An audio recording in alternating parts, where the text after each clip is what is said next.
What's up, friends? It's Haley, aka Bird, and you are tuning in to the Give 'em the Bird podcast. This podcast is all about challenging what it means to be healthy and fit. It's about celebrating sustainable behavior change and non-scale victories. And most importantly, it's about giving the bird to the diet industry and societal expectations of body size. Why? Well, because at the end of the day, you have an entire life to live that does not require your body look a certain way. Thanks for tuning in. Now let's give 'em the bird. Hello, everyone, and welcome back to another episode of Give 'em the Bird. My name is Haley, aka Bird, and on today's episode, I am chatting with Jeff Ash. Jeff is a husband of a chronic pain/illness warrior. He's the father of 2 neurodivergent adult daughters, a dog lover, nutritionist, intuitive eating coach, personal trainer, and host of the Men's Intuition podcast, where he seeks to teach and encourage other men, and of course everyone else too, on their own intuitive eating journeys. His passion lies in helping individuals and families transform their relationships with food, exercise, and their bodies, all without restriction, guilt, or shame. Hello and welcome, Jeff. Hey, great to be with you. Yes, I am so excited. I feel like you were on my radar like a while ago when I first started following you, because I'm like, I need to get like some male voices on the podcast. So it's always really exciting when I find a male who is into intuitive eating. Like, you're a rare breed, my friend. Yeah, it's like a unicorn. Yeah, you are a total unicorn. Before we start talking about all things intuitive eating, tell us a little bit about you. This can be professional or whatever you want to share personally, but give us a taste of who you are. Yeah, sure. So I am 50 years old. I have 2 teenage daughters. Teenage? Why did I say teenage? I have adult daughters. They're almost 25 and almost 27, and one's been married for 5 or 6 years. So yeah. I love that. Anyway, boy, that's crazy. But yeah, so and I'm married. I live in Houston, Texas, and with my wife. And as you mentioned in my bio, my wife has these chronic pain and chronic medical issues, and that definitely characterizes a lot of our life. You know, it impacts every aspect of our life, and I think that it also informs a lot about how I work as a practitioner and a lot of how I've transitioned over the years from where I was in a typical kind of a fitness mindset, and we'll probably talk about that some more, and how I've transitioned to a completely weight neutral approach in my coaching now. And so I think those things have definitely shaped that. I also grew up in a really, really loving family with 2 parents who were married and acted like they were teenagers in love until the day my dad died, and when he was almost 70. And so that was the model that I had growing up. And I also, one of the interesting things, and it's probably pertinent to this topic, is that my dad was very much a hands-on parent, a very nurturing kind of a father figure. He didn't have the typical traits that you would associate with, masculinity. I mean, he definitely was. He was 100% man, but at the same time, he exhibited a lot of those other qualities, and so I was able to see that growing up and modeled. And so I've always had, I think, a little bit different mindset of what it means to be a man than is kind of sometimes portrayed in our culture, our society, and that sometimes, unfortunately, a lot of guys grow up without having that, and so they only have this sort of one way of expressing their masculinity. I cry at Lifetime movies. I cry at Homeward Bound is my kryptonite. That movie, the end of it just kills me.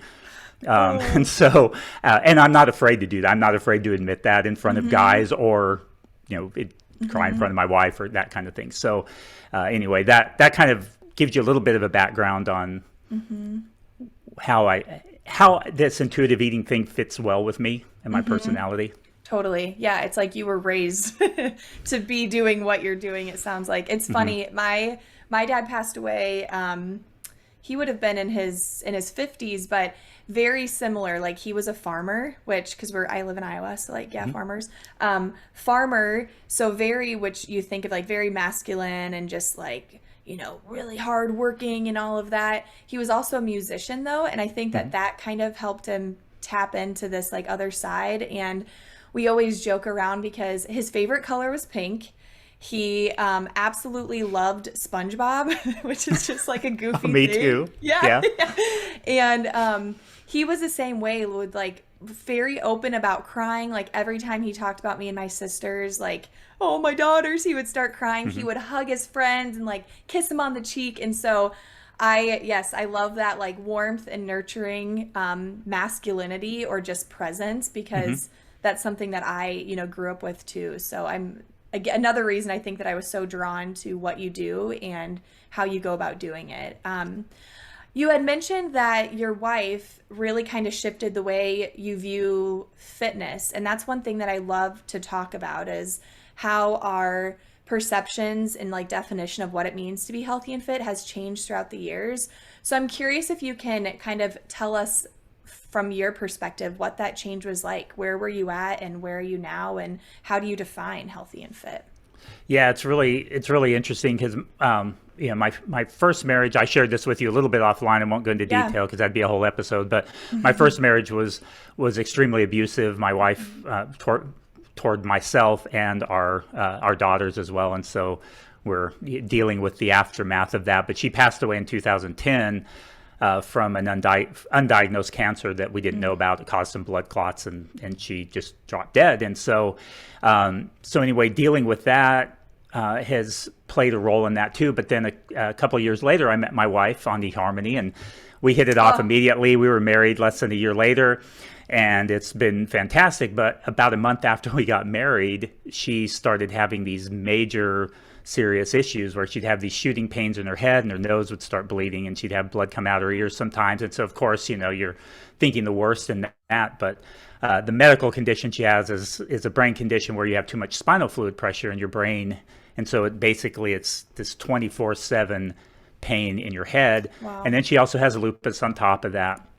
And so those kinds of things, we're dealing with them on literally a daily basis. And in fact, right now, she's actually in the hospital. She's been Oh, in and geez. out of the hospital. So right now, she's in the hospital. And so seeing, well, after she got diagnosed with that stuff in that first year of our marriage, it was kind of interesting. I did one of those bodybuilding.com transformation challenges Oh, where, yeah. it's basically to see who can get the leanest in 12 weeks. And Yes. basically it's a starvation contest so you can tolerate it. It's terrible. Yeah. And so, I did that. And that was that was kind of my mentality then was, you get lean, you bulk if you want to add more muscle and you lean. And I thought that was a healthy way of doing it and just the typical fitness mindset. But over the course of seeing my wife and how she navigates day to day and how it impacted our life, I saw a lot of problems with that. But then it actually, the way I really got into the weight neutral approach, I mean, I think that kind of set me up for it, but I got interested in working with children and families and started following Ellen Satter's work. I don't know if you know who she is. Yeah, is that the division of responsibility? Yes. Okay. Yeah. Vision of responsibility. So I got really involved in her group and learning from all of the professionals in there and going through her training materials and stuff like that. And just through that process, I fell in love with the weight neutral approach and seeing how practical it is for the average everyday person, like the real life people who are dealing with chronic illnesses, family issues, abusive relationships, all these things that dieting just exacerbates that. It just adds a whole other layer of stress and unnecessary stuff to deal with. And so, and then also one of the interesting things was learning about the child nutrition. This one's what's funny is that you talk to a lot of fitness professionals and they are always like, oh, you never put a kid on the diet. Even hardcore, like weight loss is the way to health, hardcore that they're always like, oh no, you never put a kid or a teenager on a diet. But then as soon as they turn 18, it's like, okay, hardcore diet them, and That is that's so totally true. fine. And so for me, that just did not process. I was like, if it's not good for them, it's probably not good on your 18th birthday either. Right. And so that was a big shift mentally through that process too. And then, of course, in that process, I got exposed to intuitive eating from a proper perspective because I had the twisted, messed up view of Hayes and intuitive eating Yes. back in the day. And so, yeah, just through that process, that I fell in love with those 10 principles and that framework that just really resonated with me, and it also resonated with what I wanted to do. So anyway, that's kind of the how I got into this space. Yeah, I never thought about that before. Never put a kid on a diet, but as soon as they're 18, like, let's let's get them started. It's like initiation into adulthood. Yeah. That is such a good way to look at it. If it's not something that we would, you know, put a child on, or even an adolescent. I mean, some people, some people do, obviously, but why get them started with it in adulthood then? It's like, that doesn't make sense. I've never thought about it from that perspective before. Yeah. And then Interesting. from there, I started working with just everybody, and I still do. I mean, I don't just work with men, but I found most of my clients were women, which they're the ones that tend to gravitate toward this approach, and really even in seeking out coaching and help anyway. Right. Especially with my personality, because I am not a hardcore, like, go big or go home. Yeah. I'm not like saying, oh, you didn't increase your weight over the last 3 weeks, you need to push your. That's just not me. And so I attracted those kinds of people, but through that process and just becoming more and more involved in intuitive eating, I saw that there's this lack of male voices in the space. Totally. In fact, I tried to find some and I couldn't. And I'm just now even finally connecting with some guys, Aaron Flores and David Orozco. I don't know if you're familiar with them, but they're a couple of guys in that space. And so anyway, I realized that somebody needs to at least try and make a concerted effort to reaching them. And now actually all my clients are men at the moment. So Oh, really? It's That's kind of amazing, interesting. though. Yeah, it's kind of cool though. But Yeah, I'm curious, when you look at like the difference between men and women, and maybe this is from having worked with both of them. I mean, I know, like, I work with primarily college students, and I've had one male student who has come to me and he was like, hey, I really want to learn more about intuitive eating. And he was a prior athlete. And I was like, oh my gosh, this is so exciting. I was so pumped. But I'm curious, from your perspective, how do you feel like disordered eating or like unhealthy relationships with food and movement and their bodies, how does it show up for men? And maybe how is it different than like the female clients that you've worked with before? yeah, I mean, I think a lot of the issues are the same just because we're all human beings, and I think at the core, we're all emotional human beings, and so, but it definitely does present differently, and you have to look for things in a different way, and I think that's why it's so underdiagnosed and undertreated in men. You just typically don't think of men as having eating disorders or disordered eating. That's like a girl thing, and even more, go down that path of it's even often associated with race and class and everything. And so there's a lot of stigma associated with men and disordered eating and that concept. Because even though I'm not in that typical fitness space as far as my coaching and how I work, I'm still involved in some communities that are very much still that way. I've been in them for years, and I've developed a certain level of trust and as an expert, and I often get tagged in posts. So I've been able to, as I've transitioned into this weight neutral approach, I've been able to bring that in and actually bring a lot of people to kind of shift mindsets in that way. And so that's been good. But yeah, men often don't like to admit where they struggle. I think that's a big way that it presents difference. So they might say they're interested in it, but they're not going to admit it's because of trauma or because they're of the emotional struggles. They might share something else. They're like, oh yeah, I'm just trying to get healthy, or I'm just trying to look at something different. This sounded kind of interesting to me. And not that, dieting has destroyed me. Yes. From that kind of thing that you often hear with women who are just like so fed up with dieting. I don't hear that from the men as much. Even the ones who clearly have been and have struggled a lot, they don't come to me sharing that initially, and they often avoid vulnerability and that kind of thing. And so it definitely takes a little bit different approach. Yeah, I'm curious. I mean, I think it's this idea of like toxic masculinity, and you kind of talked about it a little bit when you were sharing like how your dad was growing up and everything, but from like those men who come to you and, don't want to admit that they're struggling or like do struggle with the vulnerability, what are some of the reasons that, and maybe they like, share it with you later on when you've built some rapport with them and everything, but what are some of the reasons that prevent them from that? Like, what is it in your experience have you found that, they just don't want to talk about it? Like, is it just this like cultural, societal, like toxic masculinity, or do you find that there's oftentimes more to it with the men that you work with? Yeah, I think just a lot, and I can speak for myself too, because even though I was raised by, a very loving, nurturing man, the culture still impacts you. Totally. Until my first wife passed away, I used to look at people who were in abusive relationships and very judgmentally, like, why don't you just leave? And I'm sitting in the midst of this horrific one myself.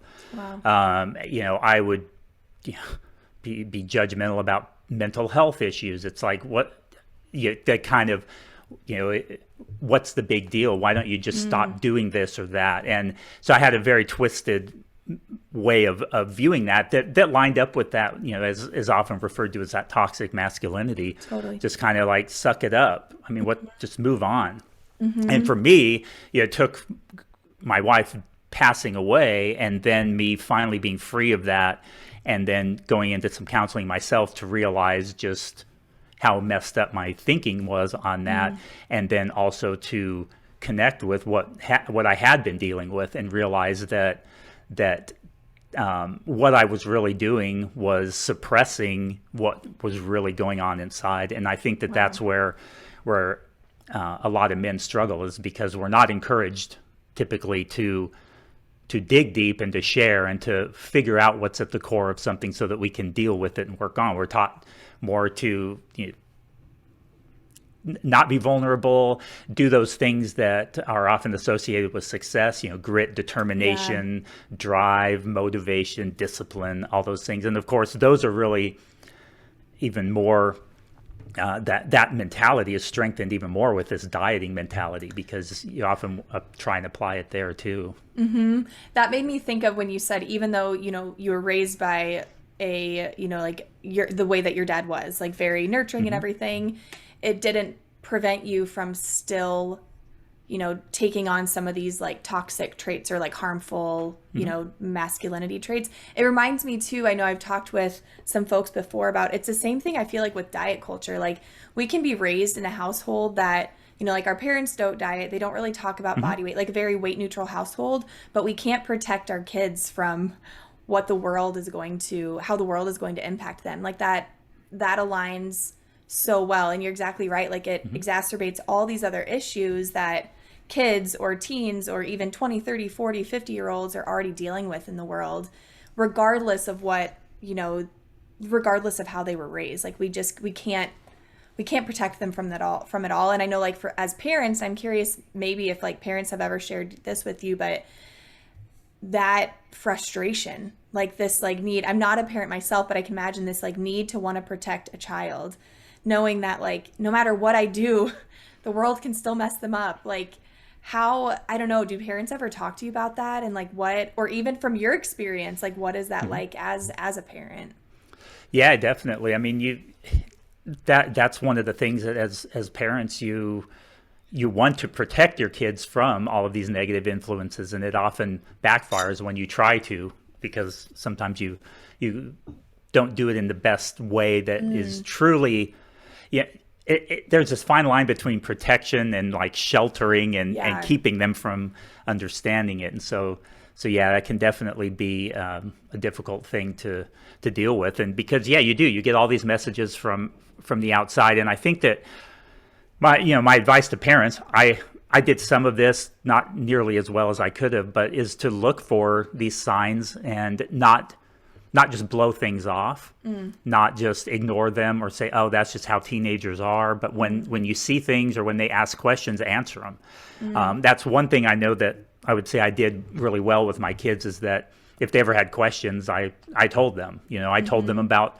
the areas that I screwed up as a young person, and I didn't shy away from that, and I didn't shy away from the details if that was appropriate. And if they asked me any kind of a question, I never just dismissed it. I either tried to find a good answer or thought through it or talked through it with them. And, as a result, there were very awkward conversations for me, especially as a single dad. I remember after my first wife passed away, I had, two teenage daughters, and my oldest came to me. She'd probably be appalled at me saying this, but she doesn't listen to the podcast, and I don't think her friends do either. We won't tag her. Yeah, but she goes, I'm trying to figure out how to put in a tampon. Oh, yeah. I'm like, well, you could go talk to so and so. I had some female friends, and I said, or YouTube it, and I said, here, let's pull it up on YouTube. So I pulled it up, and I said, well, watch that video, and you can. I really can't help you there. I've never done it, and it wouldn't be appropriate for me to help you, but those kinds of things. So it felt good that they felt comfortable talking to me about that, and I think that's something where. I guess it's a little off topic, but that's some advice that I would give to men, is to be open to those kinds of things.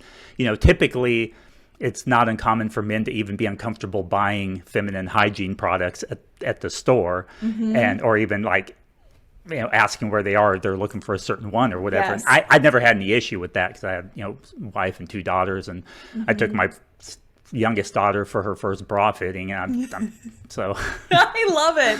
That is like perfect. And I love that you mentioned that, because I literally just the other day tried to get my husband to buy me tampons on the store, and he was like, I'm not getting those. And I was like, come on, just do it. I can't go to Target right now. It's you mentioned like signs, like look out for certain things, and try not to let them go unnoticed. What signs come to mind? Like I love the the questions and responding to questions, and like being open about that. But when you say like notice signs, what might be some of those like signs that parents might want to look out for? Yeah, a lot of them are comments on their body, comments on other people's bodies too. Yeah. That's something too that I think a lot of parents look at commenting on other people's bodies as, oh, that's not nice. You shouldn't be telling that person that they're fat or making fun of them because they're fat. Not why do you think that that's a problem or something funny, or why do you think that that's something that you should point out to somebody or that's not appropriate? And I think we approach it as parents a lot from the wrong perspective. And when in reality, when they're saying those things, there's probably something internal going on that should be addressed, instead of just saying, don't do that, that's not nice. If you can't say anything nice, don't say anything at all. That doesn't really help address the underlying issue. And so I'd say that would be a big one. Eating habits too, the obvious ones. If you're a teenager or your child is wanting to go on a diet, that's a big red flag. And I was working with a young woman recently, an 18-year-old, and that was, her first diet was in her early teens, and it really impacted a lot of where she was today. And so we were kind of undoing a lot of the thinking around that. But those are the big ones I would say that stand out. But really, just listen to what they're talking about. If they're making comments about other people or about themselves, or listen to what their friends are saying, because they may not say it, but because they know, I'll get in trouble if I say that at home. But you hear their friends saying it, so they may be having those conversations. So those would be things to kind of look for. Yeah. And I think that it's helpful to talk about this, because I remember too, for the longest time, I always thought like, don't comment on other people's bodies. And then it was in like season 1 of GTB. I don't even know what episode it was, like maybe 10 or 11 or something.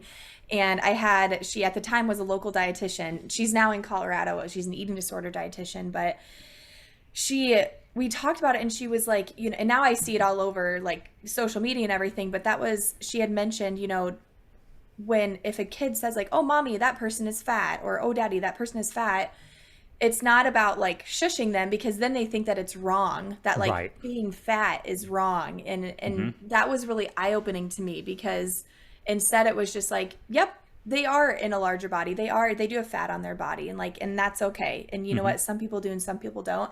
And I feel like for me, I never once thought that, like, I always thought that it was like, don't say that. Like, how, that is so mean.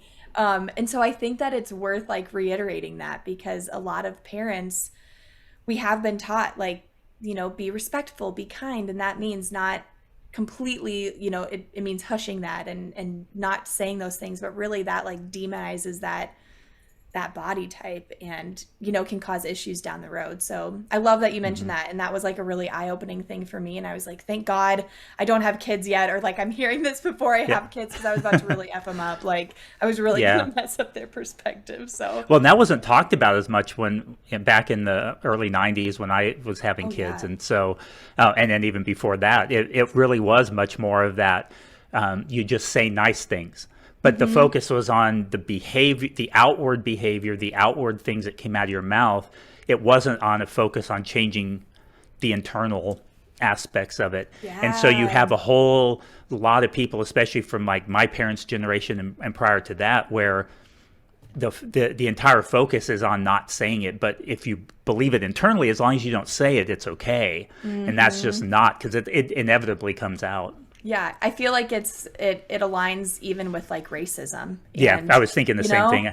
Mm-hmm. Yeah, it totally aligns with that, or like ableism, all the isms. Really, it's like totally aligns. If we don't point out that a person is in a wheelchair, or we hush a child if a person is in a wheelchair, then it's like they think that a wheelchair is inherently bad, or the person in it is less abled, or there's I love that. Talk about it and use it as an opportunity to have a conversation and change that internal, not just hushing and changing the external. That's a really good point.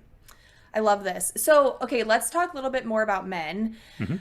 How do we go about, like, as someone who, my husband is like rough, tough, very duty, and love him. He's great. He's definitely softened since being with me, and my whole family is, we're just a bunch of like stubborn women, like, and so I feel like I've softened him and like opened him up to this a little bit. And even when it comes to like health and fitness, when we first met, he was doing like the physique competitions, and I was also in a very disordered place. But like as I've uncovered like my, body image struggles, I've noticed that, he's like changed. It's been like a really beautiful like transformation together, I feel like. But that like tapping into the emotions is so hard, and even like trying to get him to go to the freaking doctor is hard. So like how do we freaking approach this topic with men? And for one, even just like individually in conversation, but also I think it'd be worth talking about like on a broader scale. How can we just advocate for more men and help seeking behaviors among them? That's a lot. Have fun unpacking that one. Oh, I know. And when you gave me a heads up that you were going to ask that kind of a question, so I'm glad I had a little bit of a chance to think about it. But yeah, I don't know what the answer is from a systemic level. I'm not a sociology kind of person, and I probably have my opinions that are probably not all that informed. Like a lot of us in our politics. We argue politics and we don't even know what the issues are. We don't even know enough to know what to.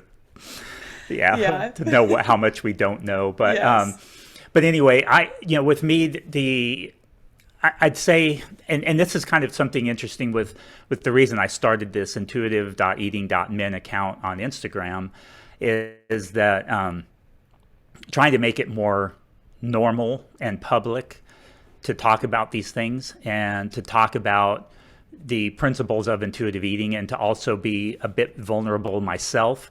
And then also on my podcast, I try and show some vulnerability whenever I can, or on these kinds of things, sharing that too.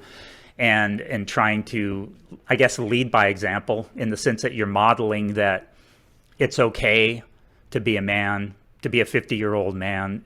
And, I'm not, this isn't to brag, but like I'm a 3-time national karate champion as an adult. I played baseball in high school. I was a competitive rock climber in my early 20s and teens. I do ninja training now, as we were talking about before. And so I think of myself as an athletic, manly dude. I mean, I enjoyed punching people in the face and getting kicked in the face and so I can defend myself and those kinds of things. And so I don't, I still definitely think of that. And I try and include those things too, more from the perspective of, no, I'm not the stereotypical, artsy guy all about feelings and stuff. Not that there's anything wrong with that, but some guys don't they kind of have that stereotype stuck in their head. So I try to include that kind of a message, but at the same time, then model that vulnerability. And, I shared recently on one of my stories something about the fact that I just found out I have gallstones.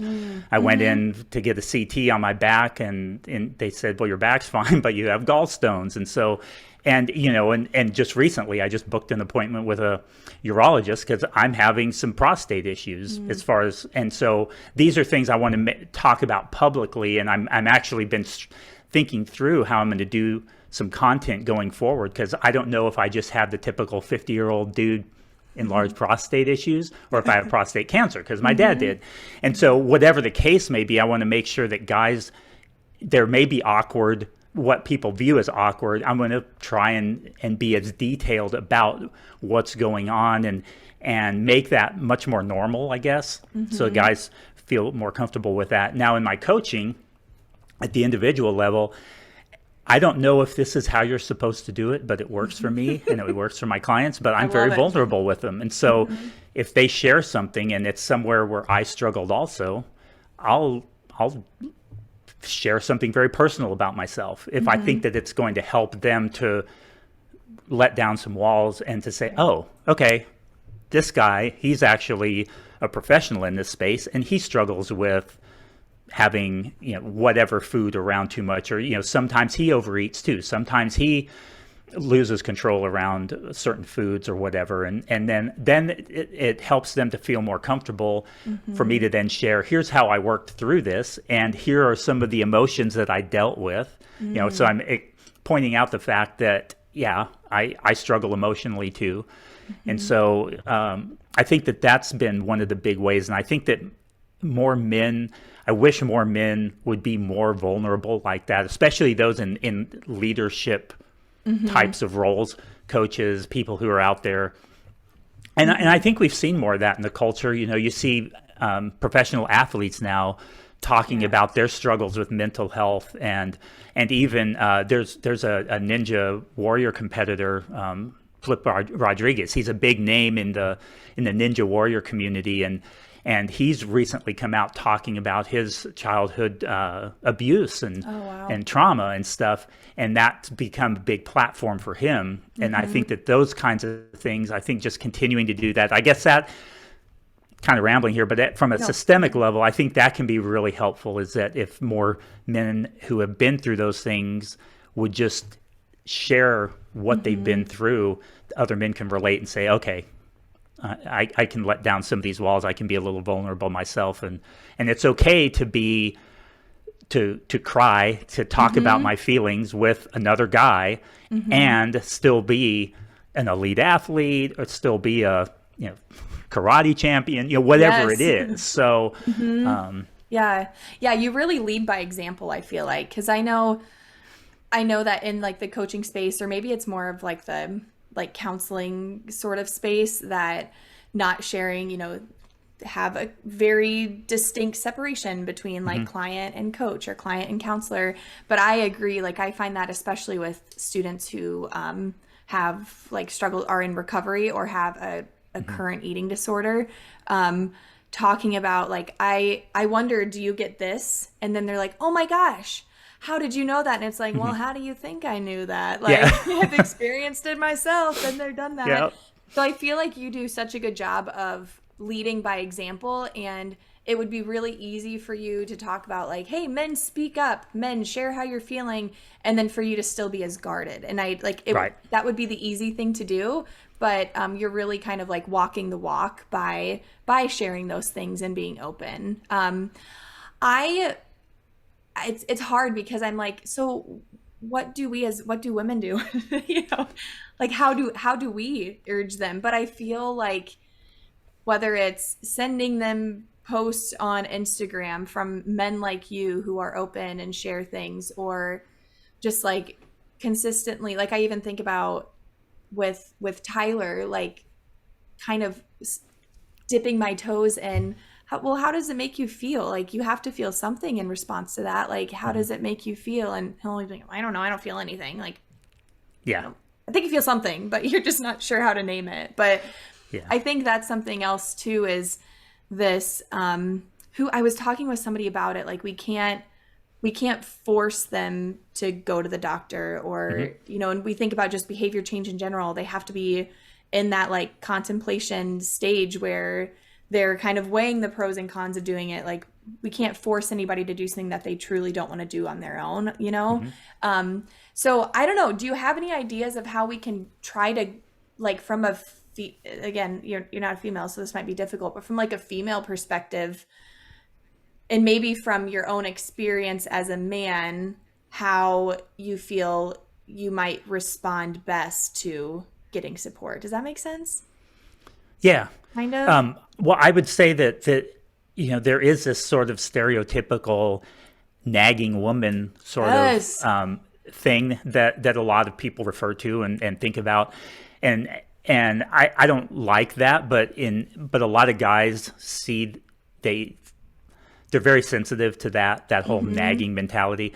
My wife, in fact, she's really sensitive to it. She's like worried that she is nagging me when she's reminding me. I'm always telling her, I don't mind you reminding me, because it actually helps me, because I tend to get distracted and doing other things. And so, but yeah, that can be one where you might rethink the approach that you're using toward, and be a bit more strategic instead of just complaining, nagging, that kind of thing, which is a natural thing because you're concerned. You're like, you really need to go to the doctor. You really need to go to the doctor. You're having this problem. That's like a big red flag. And we're not talking about just like, minor things, but a lot of us guys don't go for anything until like prostate cancer, for example. A lot of guys won't go until it's like their bones are hurting, and then now it's because it's spread to their bones, and all these kinds of things. And so I'd say that would probably be a big one. But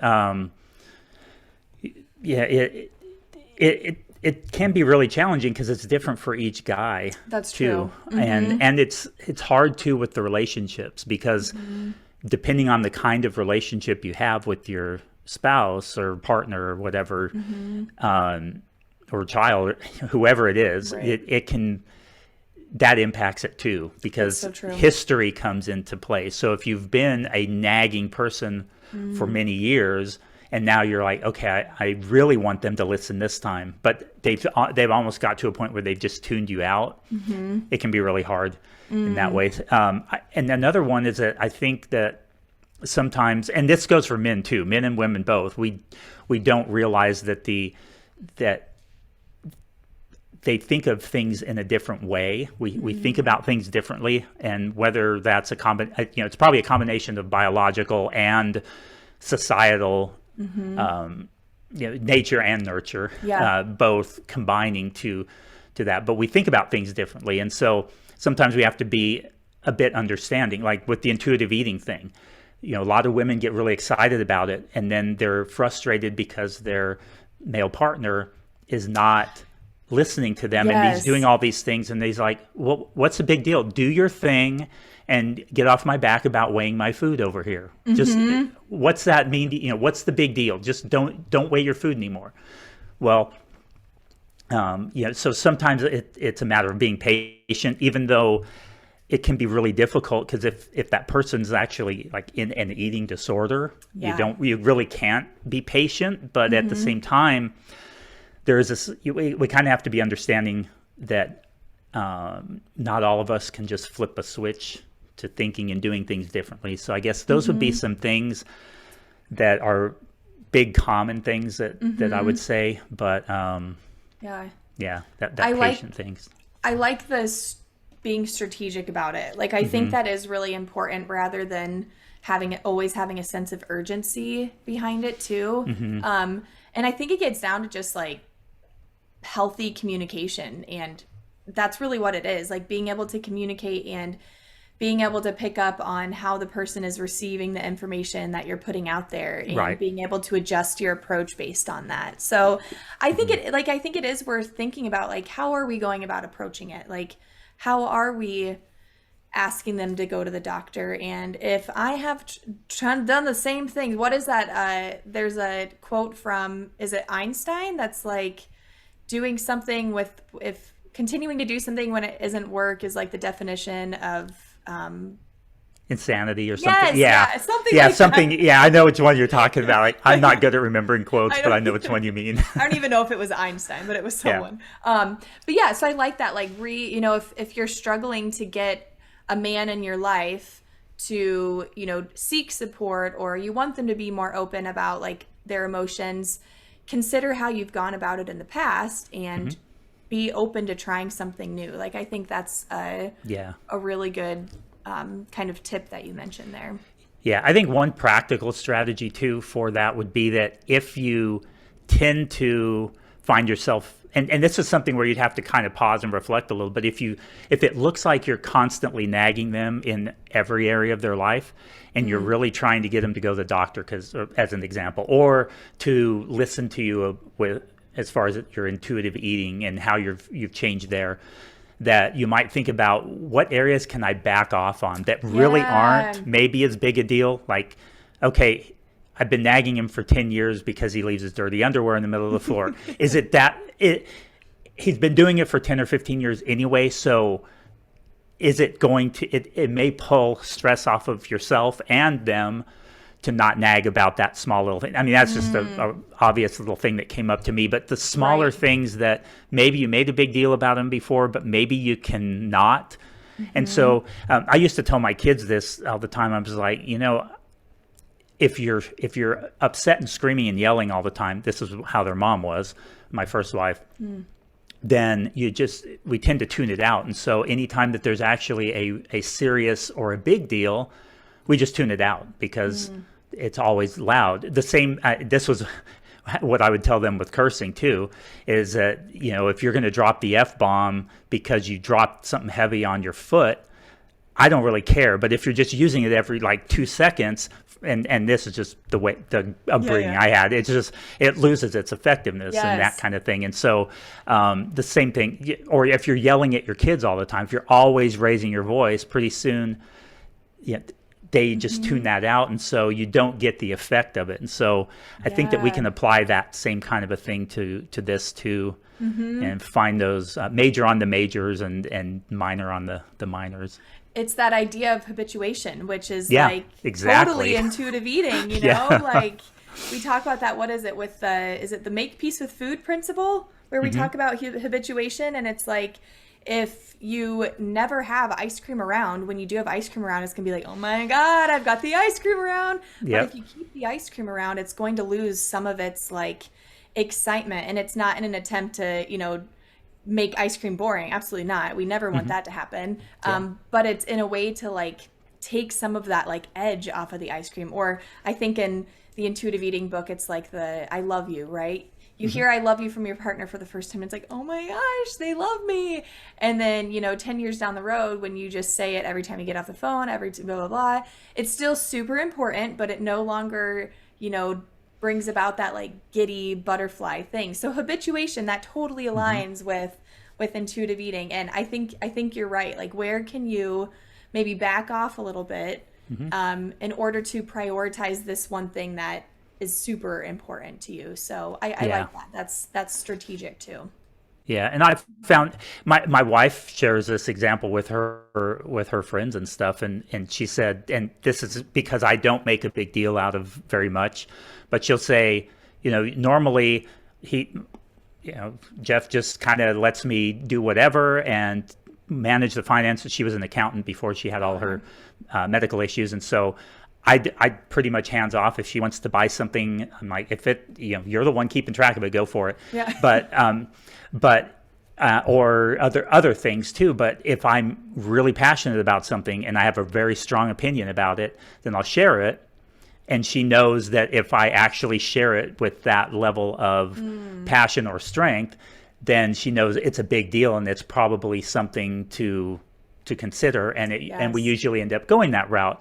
And it's not because I'm dictating it, but it's because when something is a really big deal to me, then I'll say something, but I don't say it on a daily basis. So so it's not, she isn't habituated to that Yes. that, oh, he's always making a big deal out of everything I'm trying to spend money on, or this or that. Yes, So, that's Tyler. That's my husband, and I'm like everything is a huge exciting deal. Like yeah. I'm very dramatic. I just like have a lot of energy and enthusiasm. And he's like, yeah, that's cool. And I'm like, no, it's awesome. And he's like, well, I don't know when something's actually awesome or when you're just excited about it. Yeah. Yeah, that's true. That's true. I love it. This has been I love talking about this, and it's something that I started thinking about it more. When's like Men's Health Month? Is it like February or something? Always I forget. think it was I think it may have, it was either June or, Okay. yeah, May or June, I think. I think Okay. it was pretty recently. Yeah. I think that's really what started like turning my wheels. I was like, I really should focus more on this even for the future, like dedicating a month to it. Because even though my demographic is primarily female, I still think though, like it's helpful for, as women or females or, anyone, even non-binary folks to like understand how to communicate these things to the men in their life, or even just more like folks that are more masculine, right? Like take Yeah. on those masculine traits, because that can even be, a female that is just has those like quote unquote stubborn toxic masculinity traits, about her as well. So I really, really, really appreciate this conversation and your openness to, share more about your life and how this has impacted you and applies to your upbringing and to your marriage and your relationships and all of that. I think it's really helpful to have that perspective. And so I'm really grateful that you feel comfortable opening up and sharing that with us all. Oh yeah, well, glad to do it, and that one of the things that I've hoped to do through this whole process is to not only reach men with this, that intuitive eating is not a girl thing, because it's very easily get that perspective, Totally. especially if you're following it on social media, but also a resource that women who are using and implementing intuitive eating in their own life can point the men in their lives to another resource where they can at least just understand it more. They don't have to be wanting to jump on board with it to find my content useful, because I don't, some people get almost very accusatory and in your face with their messaging, and that's just not me. So I try and present more of like, here's some practical things. Here's how to understand this principle and why it's an important principle and that kind of thing. And so, I hope that women will use that as a resource to send the men in their lives, their dad, their husband, their brother, whoever it is that may be sort of unintentionally negatively impacting their attempts at implementing intuitive eating in their own life. So at least now they can understand, oh, okay, so that's why she's making such a big deal about having all of this, quote, junk food in the house when we used to keep it out because we both have a hard time with it. Now she wants it in there all the time. So now you can, okay, I'm starting to understand where she's coming from. I don't agree with it, but the same thing. Or I still want to weigh my food, but I understand why she's not counting. And I guess I can kind of put those pieces together and understand it. So that's been one of my goals with this too. Yeah, well, and it's easy to, I don't remember what the theory or what the research specifically, like I can't quote it, but the idea that we tend to learn better and gravitate more towards messages from people who look and identify, Oh yeah, as yeah, us. 100%. So me telling Tyler versus me sharing something of yours to Tyler, like, yeah, you might have more power, in that situation. So yeah. I think that's really helpful, using you in your page as a resource.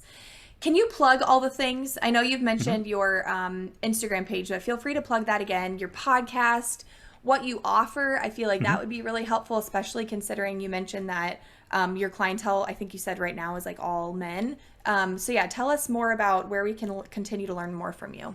Yeah, sure. So Instagram is where I'm most active. And that's intuitive.eating.men.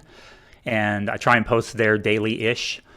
Put content there, and then I also have the podcast. It's called Men's Intuition, because men have intuition as well. That's part of my little intro in there. I think we hear about women's intuition all the time, but us guys have it too. And then also my website is hopedrivesme.com, and that's where you can reach out and set up a Actually, I do completely free initial consultations, and I do them a little bit different than a lot of coaches. A lot of coaches do like a 10 or 15-minute discovery call, which nothing wrong with that, but I like to do give them a full hour if they want it. And so I have limited slots, obviously, over the course of the week, but I try and set that up so that feel free to reach out, even if you don't have any intention of working with me, because I do one-on-one coaching. If you want, if you're a man and you would just like pointed in the right direction, or just need, hey, can you tell me a little bit about this thing that my wife's doing? I don't get it. Or if you're a woman and you're like, okay, this guy is. Do you have any tips for me to help get him on board with this? Be more than happy to hear from you. But like I said, I do one-on-one coaching, and I work with men and women, and I really enjoy working with entire families too, because I worked with kids and teenagers also, and combination of the parents with the teens, and that's always been a really rewarding, cool experience, because you get to get the whole family involved in making the changes, so you don't have just one person who's trying to change on their own, but you're actually working with the entire family and strategizing in ways to get everybody's needs and stuff met. Can be kind of messy and complicated, but it's really fascinating to do that. So that's cool. So yeah, and then I am working on a group program for men, so that's coming over the next few months, depending on how things go. So that's in the works. So keep that in mind, and that's designed to have a relatively low barrier of entry from a cost standpoint too, because obviously working one-on-one is kind of a very privileged sort of a thing to be able to do.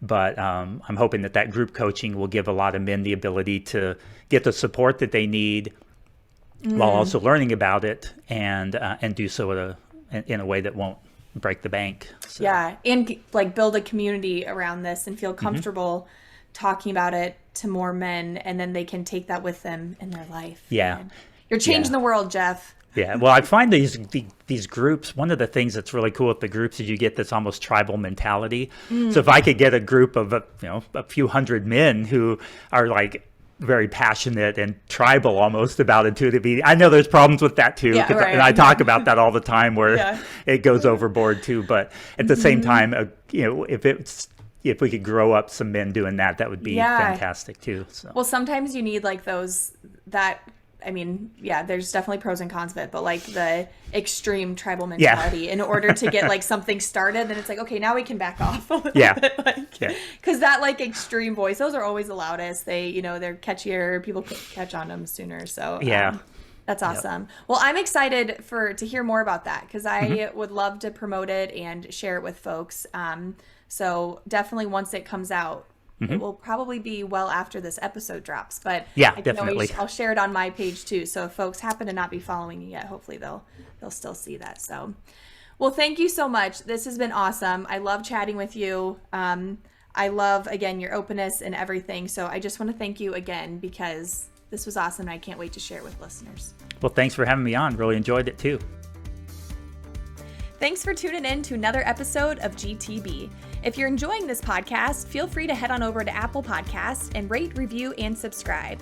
You can also share this podcast on Instagram and tag me at Give 'em the Bird Podcast. I will see you back here next week for another episode, but in the meantime, go give 'em the bird.